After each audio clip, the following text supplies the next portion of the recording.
Kalau ada ibu bapa yang merasakan, "Ish, anak saya baru sekolah menengah, takkan nak suruh fikir pasal anak saya punya hubungan nak bagi vaksin sekarang. Dah kenapa anak saya tak liar?"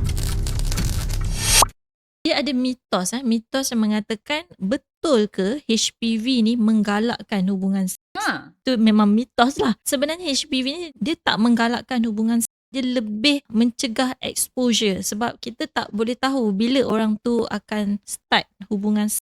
Umur berapa, setiap orang tak sama kan. Jadi kita pukul rata lah 13 ni, kita assume semua masih naif, tak pernah melakukan hubungan seks. So dia waktu yang paling ideal untuk bagi vaksin. Keberkesanan tu paling efektif bila belum ada exposure kepada HPV virus. tapi kalau wanita itu atau kanak-kanak itu, kita Okay. assume dia tak ada hubungan seks kan. Okay. Okey, kalau dia ada satu sahaja pasangan seks, dia berkahwin pada umur 25 tahun, 26 tahun, satu saja hubungan seks, tu tak payahlah vaksin tu kan. Regardless of berapa banyak lah partner, satu ke ataupun dua, lebih daripada dua, hubungan itu sendiri menyebabkan seseorang berisiko tinggi untuk dapat jangkitan HPV virus. Bila banyak partner kan, so risiko untuk dapat jangkitan tu lebih tinggi berbanding dengan orang yang ada satu. Walaupun dia ada satu je partner dia daripada awal, daripada dulu sampai sekarang, dia masih ada risiko untuk dapat HPV virus. Masih ada risiko dapat HPV virus, masih ada risiko untuk dapat kanser cervix. Betul. Podcast berbentuk pendidikan kesihatan ini dibawakan khas untuk anda oleh Columbia Asia Hospital Ceras yang kini berada di bangunan baru yang lebih luas untuk keselesaan anda.